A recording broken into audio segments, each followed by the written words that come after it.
ഇതെന്നെ വീട്ടിൽ പിടിച്ച കരി എനിക്ക് തന്ന് ഉത്സവത്തിന് തന്നാണ് നമ്മൾ കൂട്ടുകാരെല്ലാം ഉണ്ട്. അപ്പോൾ ഞാൻ സാധാരണ ഒരാൾ ഭക്ഷണം കഴിക്കുമ്പോൾ ഒരു ശൈലി ഉണ്ടല്ലോ, ആ രീതിയിലാണ് നമ്മൾ ഭക്ഷണം കഴിക്കുന്നത്. അപ്പോൾ ഞാൻ വീട്ടിൽ നിന്ന് ചോറ് കഴിക്കും, സൈഡിൽ നിന്ന് ഇങ്ങനെ അല്ലേ കഴിക്കണം, സൈഡിൽ നിന്ന് കഴിക്കുന്നു. അപ്പം അന്ന് ബാലൻസ് ചെയ്യുമ്പോൾ പാത്രം റൗണ്ട് പാത്രം ഇങ്ങനെ ആവും, വീണ്ടും അതിനെ ഇടിച്ച് വീണ്ടും മുളിഞ്ഞോട്ട് വരും ഗ്യാസിലേക്ക് ഇടിക്കുമ്പോൾ. അപ്പൊ അങ്ങനെയായിരുന്നു ഭക്ഷണം കഴിച്ചോണ്ടിരുന്നത്. അപ്പൊ അന്ന് ഉത്സവത്തിന് വിറ്റായി പോയി. വീട്ടിൽ കൊണ്ടാക്കിയല്ല, വീട്ടിൽ ഞാൻ ചെന്ന് ചോറ് കൊണ്ടുവച്ചു. ഇത്രയും വർഷം സൈഡിൽ നിന്ന് കഴിച്ച ഞാൻ അന്ന് സെന്ററിൽ നിന്ന് കഴിക്കുന്നു, നടുക്കൊരു ഹോളായി കേട്ടോ. അപ്പം വീട്ടുകാർക്കൊരു ഡൗട്ട്, എന്നാ നോക്കുന്നത് ഇത്. ഞാൻ പറഞ്ഞു പരിപ്പ് കയറി ഇഷ്ടമായിട്ടാണ് ഞാൻ നടുക്കെന്ന് കഴിച്ചത്. അന്ന് പരിപ്പില്ലായിരുന്നു,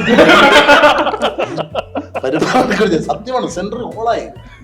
അന്നാണ് എന്റെ വീട്ടിൽ ആദ്യമായിട്ട് പിടിക്കണം, അന്ന് നിർത്തിയത്.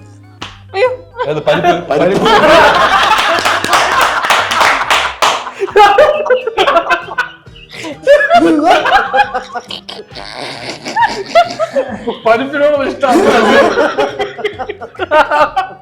അനാർക്കലി എടുത്ത് ചോദിച്ചത്